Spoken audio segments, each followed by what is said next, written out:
2012, that was the first time when a neural network actually beat other handcrafted machine learning solutions. So then suddenly, AI based on the brain is actually better than our formulas.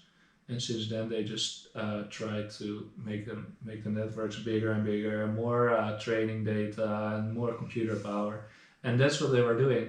And so in those years, actually starting from 2012, a lot of progress has been made, but progress kind of away from the psychology. Mm-hmm. So now I'm trying to reap the benefits of all that process and apply it again to actually recreating the visual system. So we know we can build it in a computer now with high performance, but now I want to see if we can build, for instance, a mouse brain, a mouse visual cortex, if we can neuron by neuron recreate the whole visual cortex. Wow.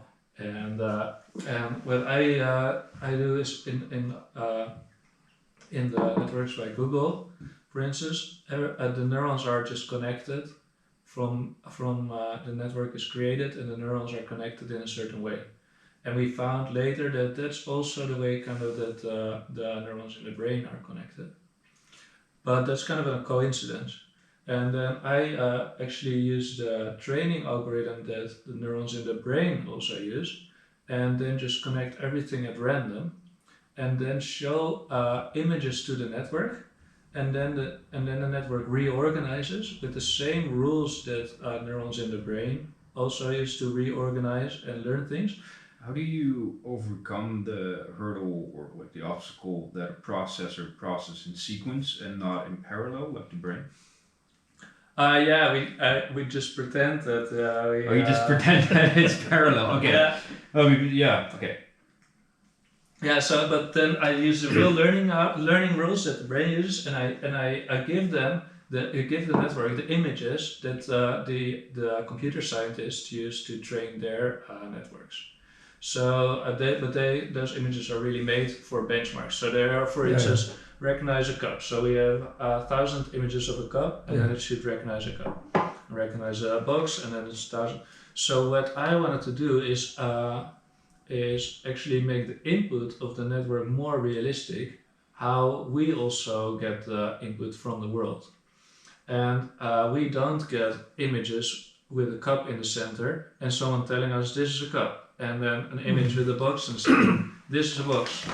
Because actually what we get is you don't notice this usually, but you constantly scan the environment, and then everything you think you see is actually you see it in memory, sampled one little fragment at a time. And the fragments you sample at one time are actually only as small as 2 thumbs stretched with your arms. And the rest is kind of blurry, black and white. It can detect fast movements to avoid things, but in the periphery you can't.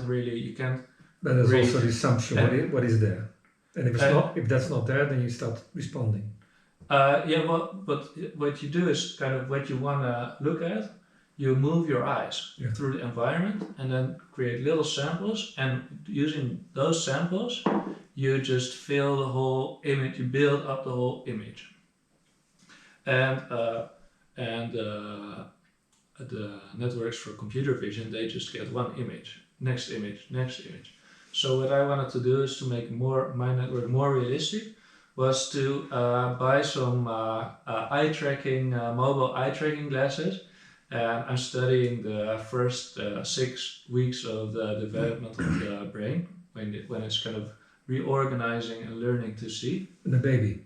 In a baby mice or a baby human also. Mm-hmm. But it's kind of in the first week, first it is kind of the general layout in the brain is already made, but then with visual input, it reorganizes to actually become wired, actually like the visual system.